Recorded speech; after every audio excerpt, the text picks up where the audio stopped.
Hi everyone, just before we get into this episode of Type 1 I just wanted to say, first of all, thank you so much for pressing play.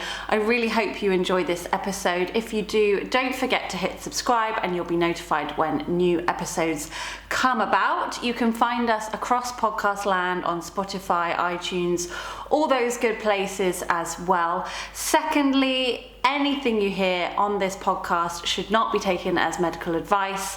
I am, of course, not a professional, and you do need to seek advice from your healthcare team before making any changes to your diabetes management. And lastly, if you want to say hello, I do have an Instagram page specifically for the Type 1 podcast. You can find it at Studio Type 1. That's at Studio Type 1, the number, on 1, the number. And you can also come and say hello and follow me on my personal page, which is at Miss Jen Greaves. And all of that will be noted in the episode description. Hi everyone, and welcome to Type 1, a podcast that delves into the obscure, complex and challenging world of life with Type 1 diabetes. I'm Jen Greaves, and each week, with the help of some brilliant guests, I'll be showing that there is no normal when it comes to handling this whopper of a chronic condition, because we're all pretty much figuring out the messiness of day-to-day life with diabetes as we go. And most of all, even though it doesn't always feel like it, we are absolutely not alone. If you're a fan of Disney and you live with Type 1 diabetes, you might just have come across today's guest. Ruby Valentino is an actor and singer, and to date she has amassed over 2 million likes on TikTok alone on her path of tuneful advocacy, inspiring others and reworking a few classic Disney songs with a Type 1 twist along the way. But for a long time, Ruby's diabetes was far from the spotlight. So let's find out more, and welcome to the podcast, lovely Ruby. Hello. Oh, hello. That was such a lovely intro. Yeah, well, all truthful things and tuneful things, and I'm so in awe of your vocal ability, shall we say. Absolutely amazing. And I'm so happy to be having this chat, because I mentioned when I messaged you, I just, I'm admiring from afar. And I think this diabetes path, these diabetes worlds, sometimes you feel like you've collided, but I mean, we haven't. I know. We were talking away like we knew each other before we started. Yeah, I kind of came in very overfamiliar. Sorry about that. No, diabetics are just instant best friends. I don't know what it is. That's how it goes. Yeah, for sure. And as I said, admiring from afar, the energy you put out there, it really stands out. And I think we need a bit of the glamour when it comes to Type 1 diabetes, because there's nothing glamorous about it. Yeah. But equally, I think, when you look at the messages that you're kind of talking about, there's always a very real takeaway in what you're saying. Is that quite a conscious thing that you're doing there with the content? Yeah, I'm very conscious that I want to be as positive as possible, because I know how hard diabetes can be, especially for the younger ones. And there is a little bit of negativity online. You Google your symptoms and you worry about retinopathy or whatever it could be. So it's nice to have a bit of light. Yeah, absolutely. And I think that, not that you're Mrs. Disney. We can call you the Disney Princess of Diabetes, and it wouldn't be the first time. But I think that's the epitome of Disney, isn't it? Where these incredible, beautiful, fun, all singing, all dancing films actually convey really important messages. So, yeah. And a Disney diabetic film one day would be amazing. I feel it in my bones. They'll cast us. It'll be great. Well, front and centre, the star of the show will not be Type 1 diabetes. It will be Ruby, for sure. Do you have a favourite Disney? Important question before we really get into it, Do you have a favourite Disney film? Oh, I like Up. The Princess and the Frog. I might do a Disney diabetic song from there. Lovely. Yeah. We'll all be ready and waiting. It's what we need. It's what this diabetic community needs, for sure. Yeah. So how are you doing today? It's Monday, so hopefully the bloods have started strong, at least, the blood sugar readings. I love Medtronic. I'm on 90% time in range today. Stop the lights. That's amazing. What about you? Do you know what? I was actually having a really good day, and lo and behold, I look at my phone and I've now got a high glucose alert. Hey. it's because I corrected a low and I didn't actually input the carbs I'd taken for the low. Oh, yeah. But until that point, yeah, I would say similar, which is amazing, isn't it? Good. This technology is just phenomenal. I mean, I'm on a hybrid closed loop, a different hybrid closed loop to you, but it's very different, isn't it, from how, you know, where we've both kind of come from, I guess, in our type 1 diabetes journey. So with that, you were 13 when you were diagnosed, weren't you? Lucky 13. So lucky 13. So what happened there in terms of, can you tell me a little bit about how type 1 diabetes kind of made itself known? Yeah, I was tiny. I was going to the toilet all the time. I remember just being, you can probably remember, the thirst was just in the middle of the night, 3 a.m. I had to drink from the tap or I'd die. I had to. I was tired. I had really bad leg cramps, which I don't know if that's so common. I actually noticed that, like, still now when I'm dehydrated, and usually I think then, oh, like, how are my glucose levels doing? Maybe not in that moment, but over the last few days. So yeah, it is something. I didn't piece it together for a long time, and certainly when I was at university, and I think I maybe was slightly more dehydrated, shall we say. I used to get cramps a lot. So yeah, that one definitely resonates. Yeah, it was like agony. I remember. So my mum, she was Googling and she called 111 and she bought me a home testing kit from Boots and it said, "Hi, HI." So she had an idea that it could be type 1 diabetes? Yes, and I think she spoke to like her friend who was a nurse, I remember she telling me, and she said, "Oh, it could be this." But we didn't know what it was, like most people when they're diagnosed. You know, how could I be diabetic? I'm only 13. So yeah, she saw that it was high. She called 111 and they said, "Get her in." So we went to the hospital and I was diagnosed pretty much on the spot. Yeah. Do you remember like much about it? Like what was going on? Was it all a bit of a blur? Yeah, I remember being confused. I was really upset. And the man was so nice to me. He said, "Look, not in my lifetime, but in your lifetime, there'll be a cure." And I said to my mum when he walked away, "When will he die?" I was just not awful.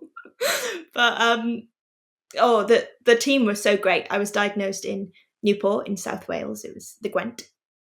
And I had a lovely time. I had great meals. They were so lovely to me and I just felt so safe. I bought this, which is my teddy that my mum got me when I was diagnosed. Cutie. Okay, that's worth going on YouTube alone just to check out because that is adorable. I was going to get it tattooed, like a little tattoo to remind me of the day. Oh my God. You've almost got you've got matching cozy knit vibes on today as well, which is cute. Yeah. Yeah, so that was it. And it was kind of a blur. I don't know if yours was... How old were you? I was 8 and I'm a little bit older than you. So yeah, it was nearly 30 years ago, but equally I remember a lot about it because it was just so different from everything else that goes on in your life as a child, right? Yeah. Suddenly there's so much attention. You're in the hospital. It's all like words you don't understand and things in front of you. Like I remember just being given so much stuff as well. Yeah. What was it like for you? Yeah, I remember having to inject into an apple. Do you remember that? Or was that I've never heard an apple before. I mean, a lot of people say orange. I actually never did that. My first injection was on myself, which is actually terrifying to think about now. 8. As an 8-year-old. So young. Yeah. But my personality is very much like, oh, this is shiny. This is different. I think there was an element of novelty in it. And I think maybe that was my age as well. I don't know if I really understood what was going on. Did you get a sense that it was serious? I did, but looking back, same as you, they were trying to make it fun and they were like, "Oh, look, you can get little pink stickers for your insulin." And I was like, "Oh, great." Which is sweet. And there was a teddy bear as well. I think it was a JDRF teddy bear. Yeah.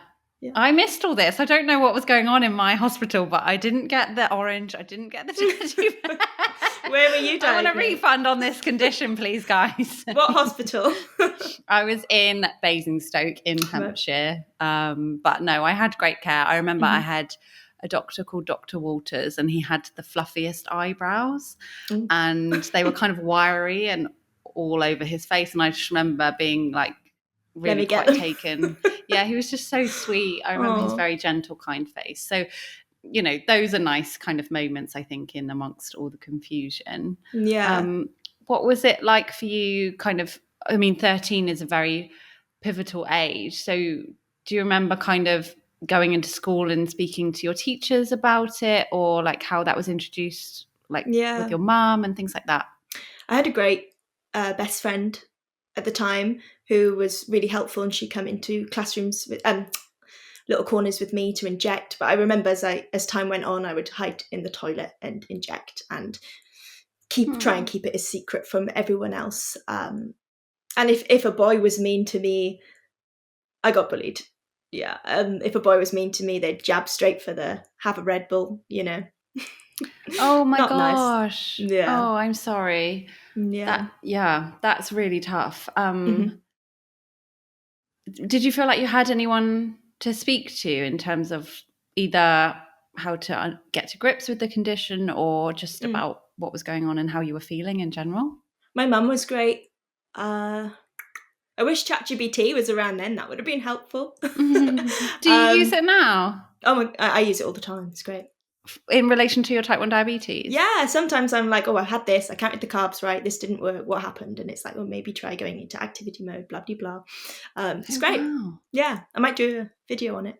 But yeah, oh my gosh, it's not medical advice. I just like it. Caveats, don't worry, I've embedded it into the intro. So okay, good. As well. Don't do that. No, guys, but I'm curious because the last maybe 3 podcast interviews I've done, well, one was specifically about diabetes and AI, but the other 2, it's kind of very naturally come up in conversation about using it as kind of a companion, not as medical advice, but just kind of a little extra bit of dialogue, I guess, when we can't speak to our medical teams all day, every day. Yeah. So it's just curious that you said that as well. So I need to catch up. Free therapy. I think if I had therapy at that age, that would have really helped. I didn't. Because it's a lot on your emotions, and it changes your whole life. Yeah, absolutely, for sure. Did you know anyone else kind of your age? Did you meet any peers through any initiatives or anything like that? I always say that there was no one that I knew that had it, but actually there was an older girl who had it, and she was great, and she was so lovely. But she was older, so she left school, which was sad. But she was lovely. Yeah. And so you're kind of figuring out who you are, and then figuring out this condition as well. That is a lot. And did you already have kind of dreams and designs of singing and acting at that point? Yeah, I've done that my whole life. So I thought my life was over and that I could never be an actor or a singer now. So Nick Jonas really, this sounds pathetic, really helped. And I was like, oh my gosh, great. I'm going to marry Nick Jonas. We're going to be famous singers. Oh, I love that. We all, Meghan Markle made it happen. So exactly. The poster's on my wall, don't lie. But little things like that, you think, oh gosh, it is possible to do these things. But yeah, it does change. I went off to LA when I was 16 to record some stuff, and it never got in the way. And it was a great talking point. Was that helpful in terms of having a more positive experience? And that's a young age as well to be kind of going off and heading off to LA and following your dreams and stuff, but kind of having that experience and seeing that type 1 diabetes maybe wouldn't kind of take that away from you. Did you find that helpful? Like, what was that experience like in terms of managing your type 1 diabetes and being in cool places, doing cool things? Yeah, I think on one end, my mum was there, so she was very helpful. But I do think it hindered me slightly because I didn't talk about it. So if I was having a bad day and I was being quiet, nobody would know why. And nobody would know why I'd go to the toilet 3 times to inject or, you know. So my bad, but also not my bad because I was young. Definitely not. It's so hard. And I think just to kind of say a completely get it, of course. People living with this condition get it. People listening get it. And, you know, I played mine down, I think, in a different way. I sort of played it down in the sense that it was instilled in me that it wasn't a big deal. And also because we didn't have the data or the devices that we're, you know, lucky to have now, those devices do show you how much your body is going through in terms of the type 1 diabetes roller coasters. And I think back then, you know, when I was a teenager, it was a few finger pricks. Yeah. And I did the injection that I was told to do. And there wasn't that much interaction in terms of, oh, you're having a bit of a rocky day, do more finger pricks today. So the rest of the time, it was just like, carry on unless I was feeling really, really hypo. So that's the narrative I had, was to kind of dismiss it. Yeah. And, you know, again, like you say, my bad, but also not my bad, because we're all just doing what we can at the time, aren't we? So, exactly.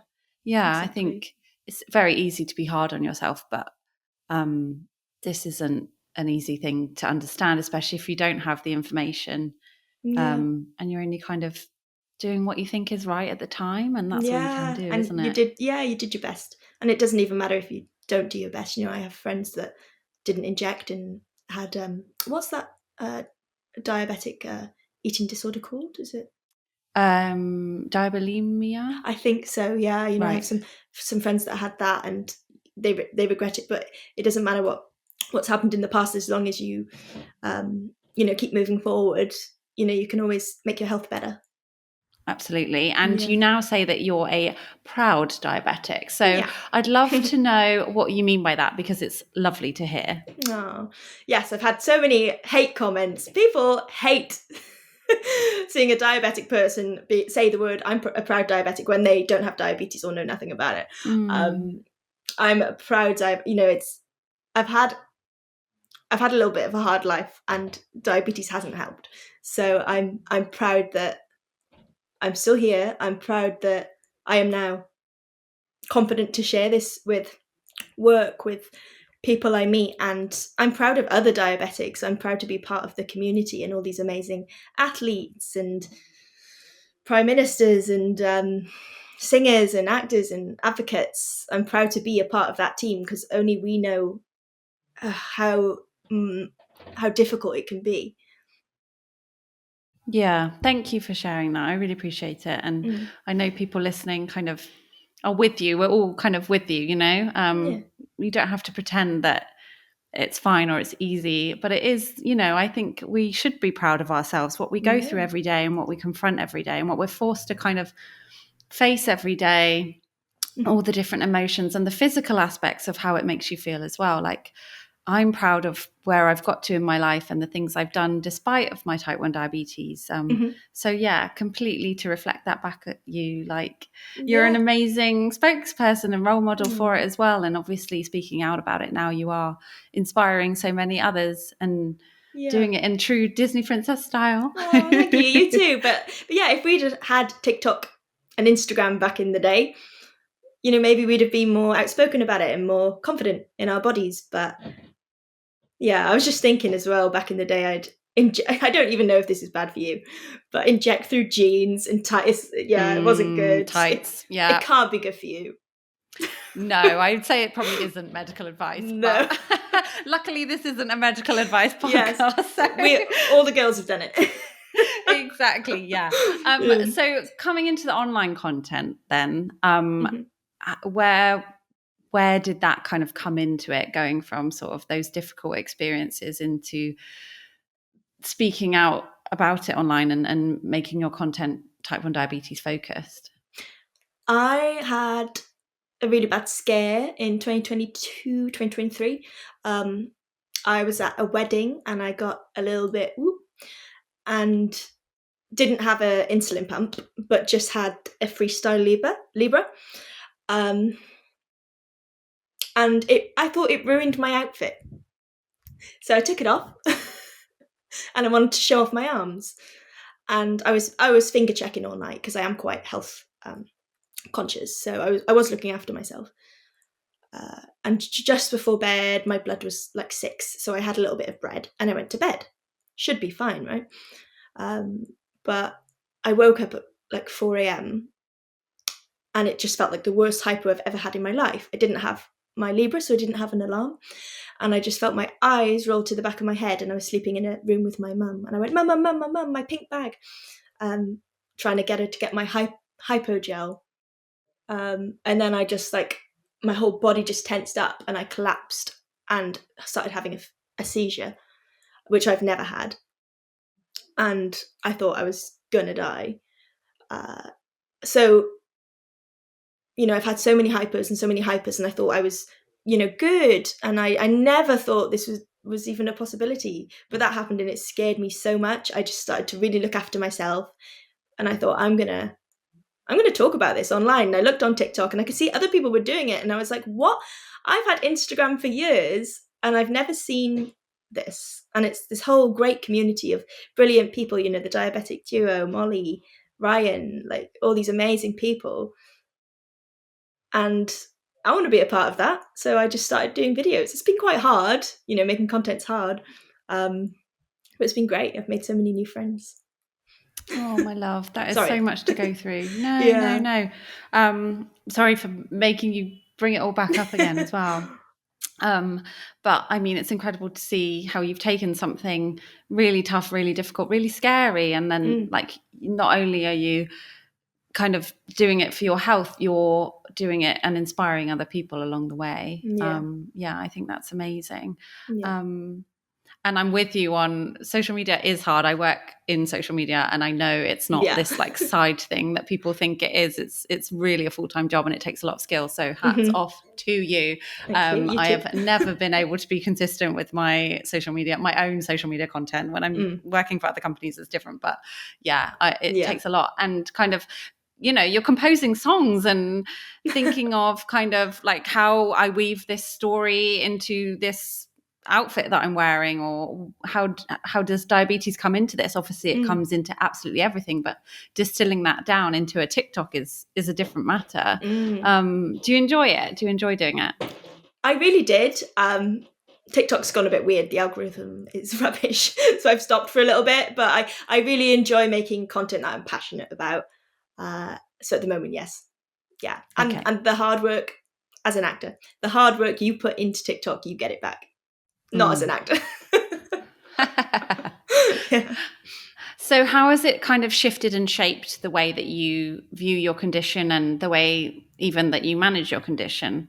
Has it been positive in that way? Yeah, it's been amazing. I feel so much less alone. I'm really proud of every diabetic video I see and every comment that I see. On the other hand, I think it can be a little bit tricky sometimes when you come across some scary things. But that's just me and my anxiety, I'm sure. But, when I was worried about my eyes and I was looking at some videos, sometimes I would find a little bit of, oh, okay, it should be okay. And then sometimes I'd be like, oh my God, it's the end of the world. So it's up to what you look at, really. Yeah, for sure. I think that also speaks to how this absolutely isn't just a, like, quote unquote air quotes, just no big deal thing, or it's just about the numbers. It's not. It's kind of how we feel about the clothes we wear. Like you say, with the sensor, that's completely like relatable and understandable. I wouldn't look at an insulin pump for years and years and years because I didn't want anything on me, attached to me. This is before CGM. I didn't like the idea of having it so visible, and these, like, thinking even now about where am I going to put my pump, like how am I going to wear it with these things that I'm planning to wear this week. Like, these are valid questions. So I was the exact same, but when I saw Tash from Love Island, she has a cochlear implant. And I thought, wow, that's amazing. She looks beautiful. And then when I see people with the stoma bags, I'm like, wow, that's amazing. But for me, as a diabetic, I was like, I don't want to show it off. I want to hide it. So that's weird, isn't it? When it's you get self-conscious of it. Totally. And how has it been? I know I'm jumping ahead here a bit, so we'll come back around, but this is just where my thoughts are going. in terms of now that you are on a pump and kind of playing around with outfits, and I know it's also stuff that you've talked about online, you know, moving the pump around or finding ways where you can hold it and put it. So talk to me a little bit about where you're at with that and how you feel about that. Right. So I have only 2 pairs of underwear from this brand called Ruby Limes. I have more underwear just in terms of diabetic underwear. In life. But they're great, and I literally just pop my insulin pump in there. But when it buzzes on a packed train, that's when it can be a little bit difficult. Oh my God, the things we go through. I know. If people only knew the truth, right? Yeah. They have no idea. Yeah. Oh, bless you. But that's been quite a comfortable way of like actually putting your pump somewhere, if you like. Yes. Yeah, and I have a lovely garter as well that's just perfect for when you want to go to weddings and events like that. And jeans, and I used to hate jeans. I used to find them so overstimulating, but now it's like all I wear because in your pocket, it's great. Off you go. Yeah. Yeah. I mean, there's, I guess, a selfish aspect to this question as well. I went from a tubeless pump, which was just like whack on my body, to a tubed pump, which I suddenly then felt like I was dealing with it a lot more physically because I sort of kept getting out of bed and it would be swinging, and because I forgot, you know. Yeah, I still and then, forget. Like running to the toilet, and like when you do have it in your jeans pocket and you take your jeans like down and then suddenly you've pulled out the cannula. Like I've done that so many times. So I think it's just, I don't know, it's just nice to kind of throw back and forth the fact that like what we are going through and the ingenious ways that we can find to figure this thing out. Mine usually lives in my bra because I don't have a lot going on in that department, so I can just quite easily tuck my pump away in there. So it lives in there quite a lot. Sports bras are the best, aren't they? You just shove it in. Yes, I do that a lot now because like I don't know about you, but there's few things that bring me more joy in life than coming in at the end of the day and just kind of getting in my sweats. And I used to very much enjoy taking my bra off and being like, right, I'm in for the evening. But now it's a medical device holder. I need to do something else with this. So sports bra is a good backup for when I come in and I want to be comfy. It's the worst when you're like naked or like getting dressed and it's just there, and it's or when you're in changing rooms, that's when I get so overstimulated. Because you're like trying to hold it, try the new thing on. I put mine in my mouth way more than I care to admit as well, like just to try and like be hands-free for a second. Oh, I probably need to clean mine. This is what I mean. I'm not saying it's hygienic, but if I'm like pulling a top on and I've sort of like trying to detangle a wire and make sure I don't get the wire tangled, I'm like, well, it's going in the mouth for a minute. Interesting. Yeah. Interesting. Probably, again, guys, not advised. Shove it in your gum. If in doubt. This episode of Type 1 is sponsored by Dexcom. Using Dexcom CGM has given me so much confidence to make informed diabetes treatment decisions in the moment. You can choose to wear it on your arm or your abdomen, which is so great to give those sites a break. And all Dexcom CGMs have the share and follow feature, even when connected to an insulin pump. So your family and friends can see your glucose levels and get alerts, giving that extra bit of support when needed. Head to Dexcom.com to request your free Dexcom ONE+ sample. Always read the user manual for important product aspect and limitations. Talk to your doctor for diabetes management terms and conditions and terms of use. So what's kind of been the most powerful in terms of the, like, haters aside, we don't make space for those here, the kind of response that you've had and the way you've connected with the online communities and people out there? What's been sort of a more powerful or positive experience that you've had from what you've been posting and what you've been doing? Oh, I've had such lovely comments from a lot of mums saying that it's helped their kids, especially like the younger ones, to see the Disney songs. And one mum messaged me saying her daughter saw me in a advert for JDRF, Breakthrough T1D.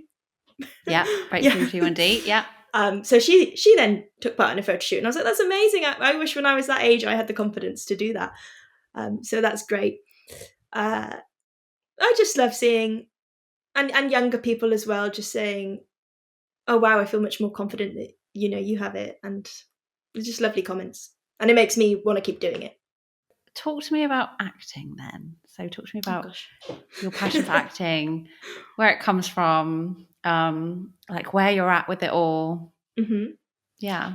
I've done it my whole life. My nan and granddad were into it, and my dad's a singer. My mum's an artist, so I always knew I was going to be in the arts, but I've always wanted to be an actor singer. I started quite young, had an agent at 12, did a few like adverts, voiceovers, a couple of shows, got into National Youth Theatre when I was young, and then went to drama school in London. Graduated in 2020, COVID. Yeah. So the theatres were closed, but things have picked up. So I had my first film come out this year, which is great. It was at the BFI London Oh, Film Festival. amazing. Yeah, so I haven't seen it yet. It's got great reviews, and I'm so excited. It was such a great project.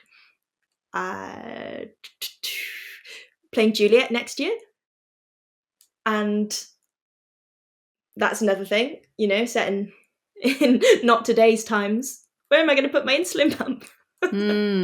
We'll sort it out. Yeah, for sure. How was that in like drama school and training and things like that? Kind of going through new experiences and building on kind of what you are faced with when it comes to type 1 diabetes. Yeah, same as you.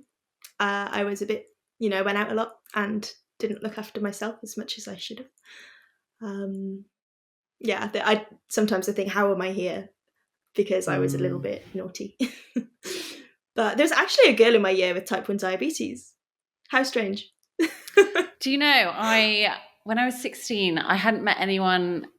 I think I went on like a diabetes camp weekend once when I was about 9, like just newly diagnosed. My mum thought it would be a good idea to be around other people, which was a very valid idea. But I mean, I didn't love it because we were treated quite differently as a group. So I never really did anything again. And then when I was 16, I got a job in a shoe shop, and there were 9 people in this shoe shop, and there was another girl with type 1 diabetes. No way. And I'm not joking, it changed my life. Like just being able to giggle with someone about like the injections, and we had the same pen, and she used to inject for lemon Fanta because it was her favorite drink, and there was no like Fanta Zero at that time or whatever.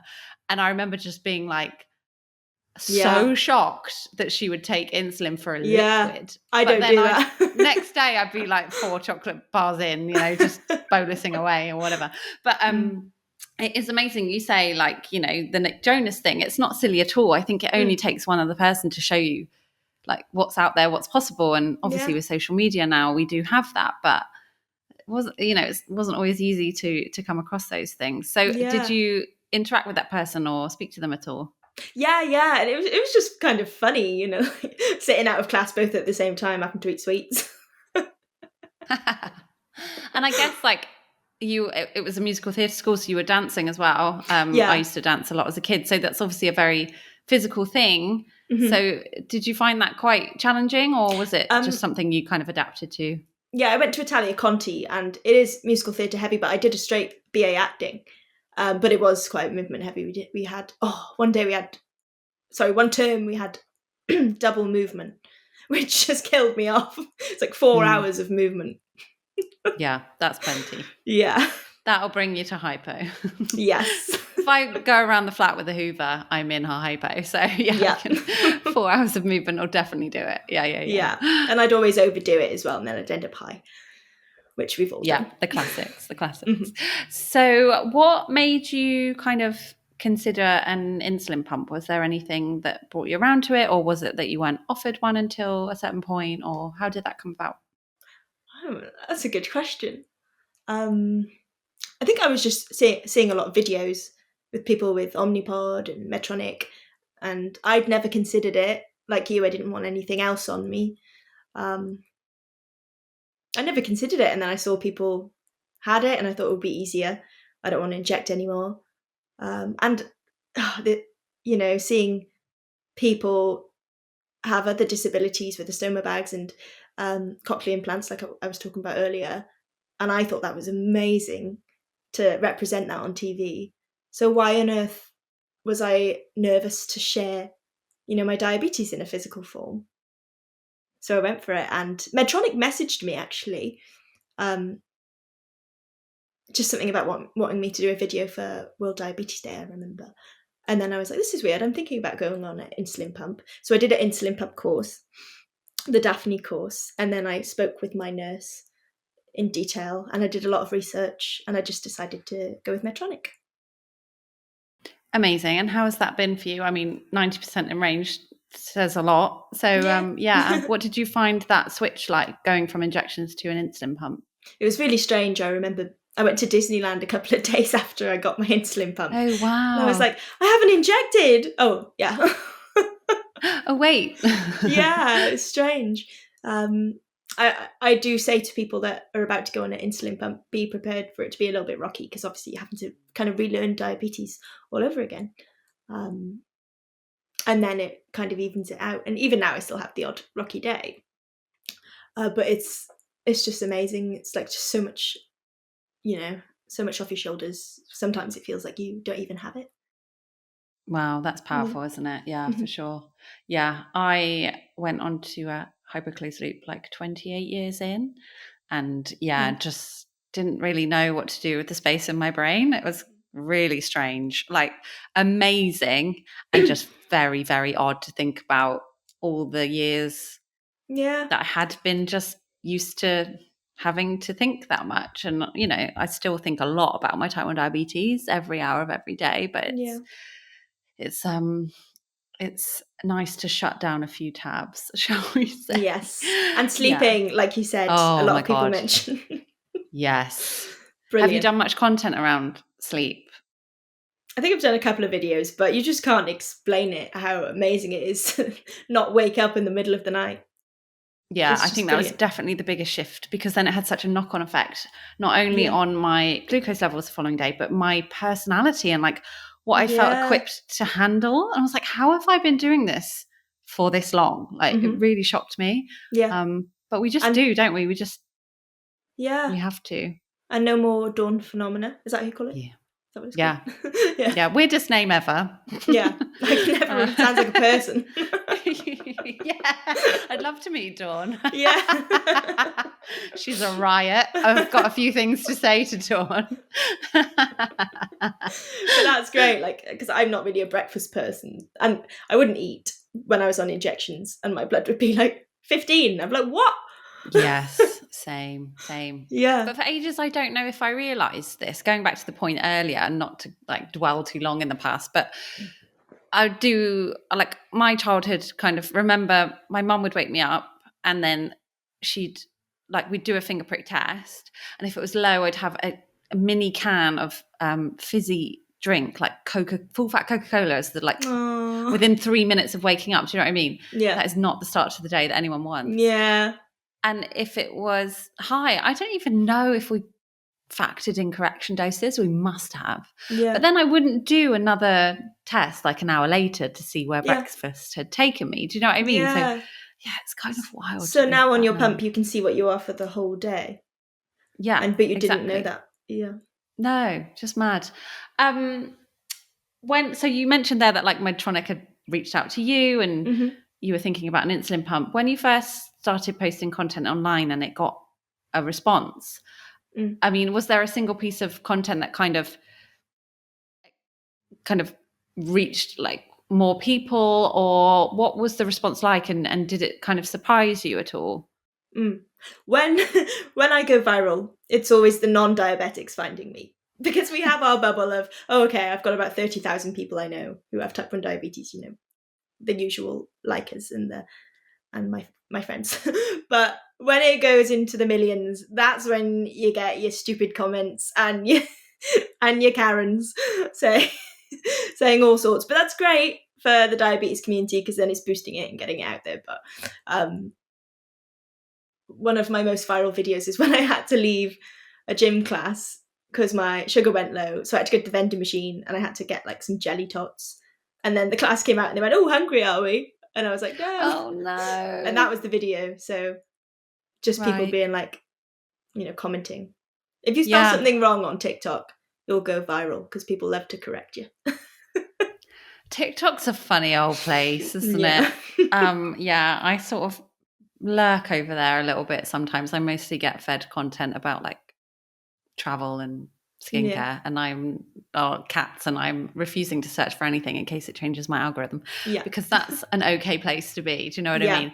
But I tend to stick over on Instagram. So is that what you were saying about TikTok being quite tricky sometimes in terms of... I mean, it is the same with Insta too. When I go viral, it's rage baiters. But I used to get really upset by mean comments. Can I say one? Yeah, you absolutely can. Yeah, I if you want to. Yeah, a trigger warning. I had a really horrible comment on YouTube Shorts the other day saying, medication keeping people alive that shouldn't be. No. And that just, it wound me up so much. I think about all the babies and the little ones that have it. What a vile thing to say. But then, the comments just came filling in of love and support from diabetics and non-diabetics. Being like, what a terrible thing to say. So many people rely on medication, but some people are just, what's the word? Rage baiters. Yeah, that's inhumane on any level. Whichever way you look at that, that is completely inhumane. As you say, person with diabetes or not, I can absolutely guarantee that human has relied on medication at some point in their life. Oh yeah. And it doesn't stop me. It makes me keep going because I'm like, are there people out there like that? Let's keep doing it. Good for you. Good for you. Okay, so on the positive side, what's the coolest thing that's come out of this for you?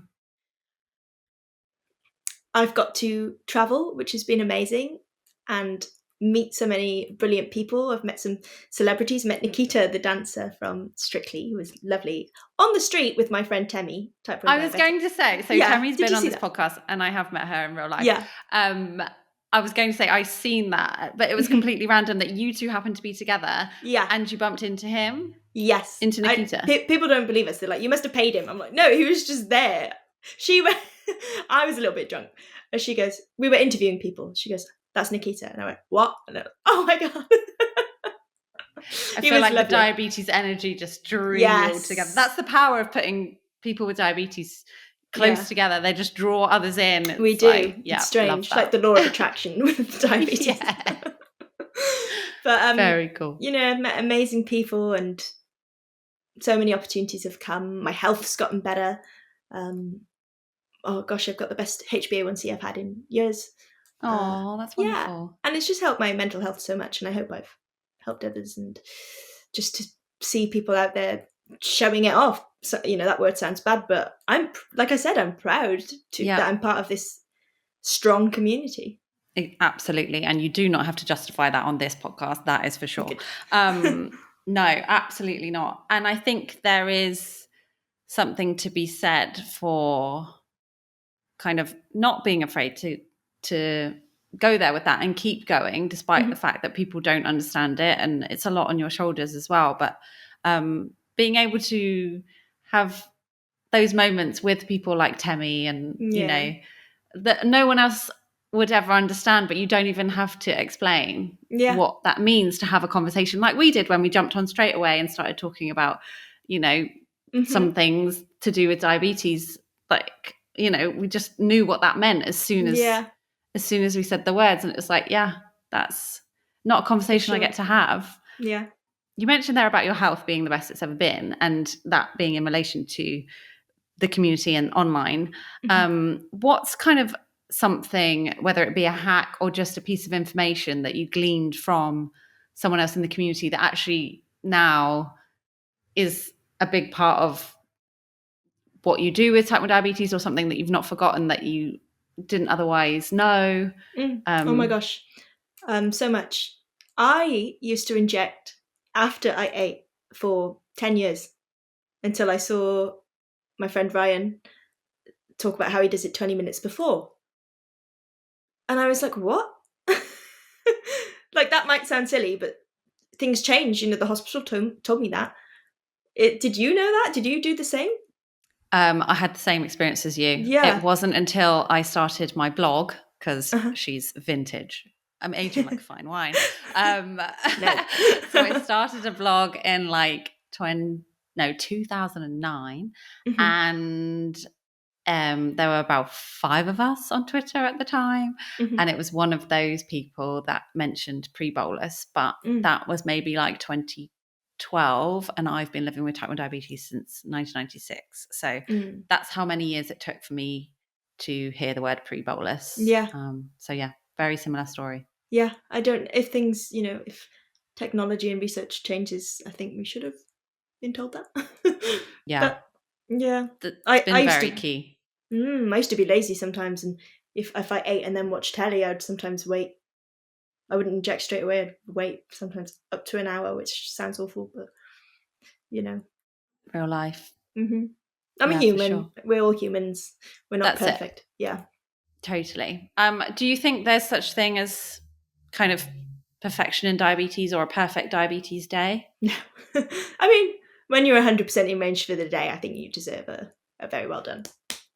I mean, I couldn't tell you that maybe twice Yeah. in memory that I've had 100% in No, in yeah. day. Same. Since Medtronic, I've had it, but before that, I was like, no. But yeah, as long as you are aware, unfortunately, there are people out there that don't inject, and I've heard some stories. But if you're watching this video, you clearly are looking after yourself, and you're doing great. Yeah, that's it. And I think we don't give ourselves enough credit for even the fact that we're trying, and no matter the outcome, no matter what the blood glucose readings are saying, like, you're trying your best, and there are obviously things you can do and people you can speak to, and you absolutely should seek the help that you deserve from your healthcare team. And if you're not getting that support, you can ask other healthcare professionals as well. But the fact that you're here, if you're listening to this and you are struggling, I think, like, take compassion and comfort in the fact that you're trying your best. You're a human, and it's a big job to be trying to replicate an organ, for sure. Yeah. What would you say to someone who's maybe struggling to see that pride element that you have now kind of gathered in living with type 1 diabetes? My favorite quote, Dr. Seuss. Can't remember it exactly. I'll paraphrase. Something like, "Those who mind don't matter, and those." Wait, I need to search this. I know the one. You know and the I'm one. also struggling with which way around it goes. Which way around? It's the evening, it's dark, it's Monday, it's okay. Okay, be who you are and say what you feel, because those who mind don't matter, and those who matter don't mind. So, everybody who matters, love you for you. And gosh, if someone doesn't like your CGM on your arm, do you want to impress them? No. Absolutely not. Even my unicorn, like. Oh my gosh. And a little sensor. Tell me about this unicorn. So this is a cuddly unicorn for those who are listening. This is from Type with 1 style. a mini insulin pump. Little Medtronic, yeah. Oh my gosh, that is incredible. They're great. I saw that they have Highland cows. I've just come back from Scotland, and I really want a Highland cow one. Who doesn't want a Highland cow in their life? Sorry, excuse me. Especially one with type 1 diabetes. Exactly. On. Yeah. But yeah. Did that answer the question? Sure. I think, yeah, for sure. It's the energy that I love. And this is exactly what I was hoping for this conversation. I was voice noting my friend actually earlier, because I was in a bit of a funk. I was just having a bit of a moment. Oh, no. And she's hundreds of miles away because we live in different countries. So I was just like, oh, I wish I could see you. And then she was like, oh, what are you doing later? And I was like, do you know what? Actually, I've got a really nice chat this evening. And I know it's going to be... it's going to fill my cup up. I've got a lovely podcast chat this evening. So yes, this has been exactly that. So, yay. I'm sure the listeners are taking this as well. So thank you very much. Lovely. What's the one thing that you wish people knew about this condition, either people living with type 1 or people who aren't living with type 1? so much. And it's not non-diabetics' fault that they don't know what it is. I think the media has a lot to, blame for it. I grew up in a generation of kids who watched Family Guy and would think you got diabetes from, insert fat joke here, which is fatphobic and also not correct and, blah, blah, blah. But yeah, it's just incorrect. What do you mean I gave myself diabetes from eating too much sugar as a kid? It's just it's not their fault, but it's just, we need to have more awareness around it. And I think it's the best it's ever been in terms of awareness with all the stuff, unless I'm just seeing it now because I wasn't researching, but they need to learn. I don't think they should learn loads about it, but they should, not be misinformed. Going back to what you said about if someone doesn't like your CGM, do you actually want to know them? Yeah. The answer is no.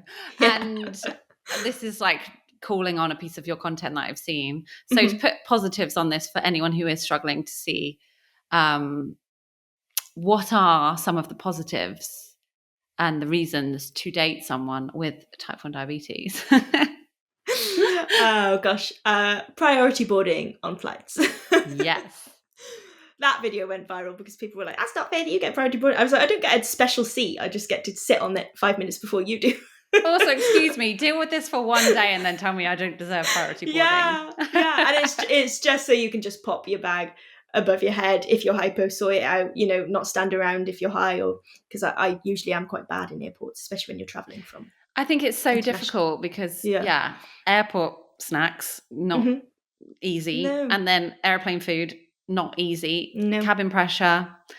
If you might be going across the time zone, there's just a lot going on, isn't there? The stress of airport security as a person carrying all your type 1 diabetes stuff, like many variables. Yeah, exactly.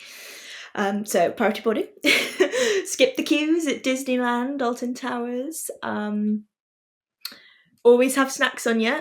If there's a place, we went to go see a baseball game in Philadelphia quite recently, and they're like, nope, can't bring your bag in. I was like, the diabetes card right here, I could go in.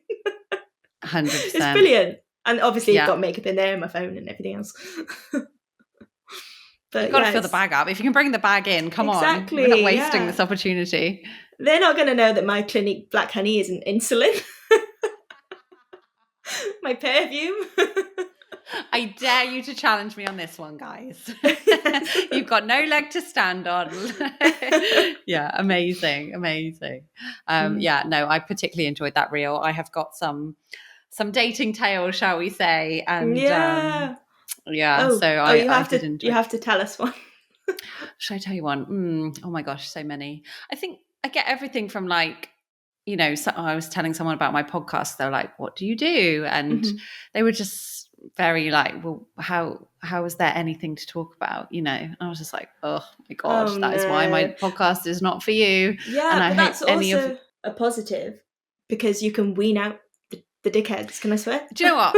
It's actually so helpful. Yes, you can say dickheads. Okay. I have found it to be a very good vetting system. And I'm not there expecting people to know anything about it at all off the bat. But even if they downplay it a bit to maybe because they think that's the right thing to do to make me feel better, I can meet that where it is, and then you get curiosity. I find tech very helpful to get guys to engage with it a bit more. They find that quite interesting when I start to show them like the glucose graphs and how it works. So it's quite handy sometimes to just, it's a good kind of, if you're not going to get on board with this, we actually can't date. So but also my partner Aidan, he's brilliant. He said to me, anyone who looks after your diabetes isn't brilliant. They're doing the bare minimum, which is lovely of him. I love him so much, but it's true. Like that's the least you deserve. It's brilliant if they look after you and things like that, but that's the bare minimum to be there for you. Yeah, to want the person that you're with to be okay. Yeah, for sure. Oh my gosh. Okay, so more praise for Aidan. Yeah. How has that been kind of, with the Disneyland passes and the priority boarding, but in terms of, you know, making space for diabetes in a partnership, like how have you found that?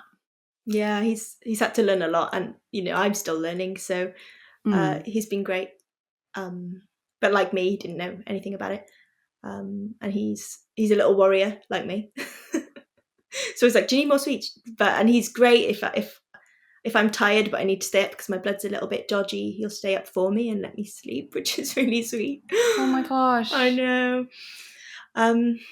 So yeah, diabetes does let you wean out the dickheads and also help you find brilliant people, which is why a lot of diabetics have great partners and don't put up with shit. Yeah. The bullshit tolerance is very fine-tuned, I would say, for anyone living with type 1 diabetes. Oh, bless you. Is there any kind of parting words of encouragement or support that you would like to give to anyone listening who's kind of connected with you through this chat today?